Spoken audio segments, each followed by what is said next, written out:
One हरे फेफड़े। One हरे फेफड़े जानवरों के श्वसन के लिए जरूरी ऑक्सीजन प्रदान करने में पौधे मदद करते हैं।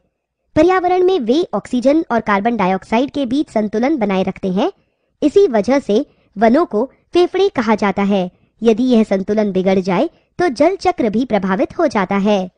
वृक्ष अपनी जड़ों से पानी ग्रहण करते हैं और वाष्पीकरण के माध्यम से हवा में जल वाष्प छोड़ देते हैं। यदि कम वृक्ष होंगे तो वाष्पीकरण भी कम होगा। वन का महत्व। हम वनों का महत्व समझते हैं। प्रकृति में क्या भूमिका निभाते हैं? जैसा कि हम जानते हैं कि सभी जानवर अपनी जीवन निर्वाह के लिए प्रत्यक्ष या अप्रत्यक्ष रूप से पौधों पर आश्रित हैं। इन पौधों को स्वपोषक या उत्पादक कहा जाता है। ये सभी सजीव जीवों के लिए भोजन का स्रोत है। सभी शाकाहारी जीवन इन पर निर्भर हैं, जिन्हें आगे जाकर मांसाहारी जीव खाते हैं। सेप्रोटॉप्स इन पौधों और जानवरों के मृत अवशेषों से अपना पेट भरते हैं। वन का परिचय। रोहन, माँ, इस छुट्टी में हम लोग कहाँ जा रहे हैं? माँ, बेटा, हम अपने गृह नगर केरल जा रहे हैं। वाह, यह बहुत ही मजेदार रहेगा। मुझे घूमने के लिए नई जगह मिलेगी। हाँ बेटा, हम कुछ समय के लिए इस व्यस्त और प्रदूषित शहर से दूर रहेंगे। माँ, यह स्थान हमारे शहर से बहुत अलग है। यहाँ चारों ओर हरियाली है। मुझे इसके हर भाग में आनंद आ रहा है।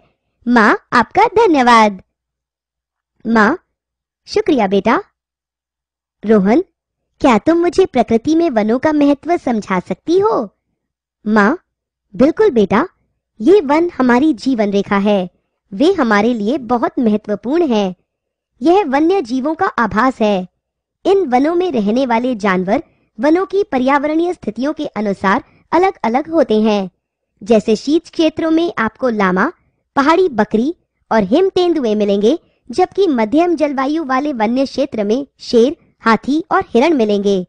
ये वन पेड़ों से घने आच्छादित होते हैं। इनमें विभिन्न प्रकार के पेड़, झाड़ियां, लताएं और पर्वतारोही होते हैं। रोहन, माँ, क्या यह नीम का पेड़ है? माँ, हाँ बेटा, तुम सही हो। वहां तुम शीशम और सागौन का पेड़ देख सकते हो। रोहन, वनों में इन पेड़ों को कौन लगाता है? माँ, प्रकृति में वृक्ष पर्याप्त बीज उत्पन्न करते हैं। जमीन की सतह वृक्षों को उगने और अंकुरण हेतु पौधों को विकसित होने के लिए अनुकूल स्थितियां प्रदान करती हैं। लंबे और विशाल वृक्ष झाड़ियों और लंबी घास के बाद की ऊपरी सतह बनाते हैं और औषधियां सबसे निचली सतह तैयार करती हैं। वनों के उपयोग। जंगलों में रहने वाली जनजातियों को वनों से भोजन, आवास और भोजन मिलता है। घनी झाड़ियां और लंबी घास जानवरों को भोजन और आवास उपलब्ध कराते हैं। वनों में रहने वाले मांस भक्षियों से जंगल इन्हें सुरक्षा भी देते हैं। हमें वनों से नीम और हल्दी जैसे कई औषधि पौधे मिलते हैं।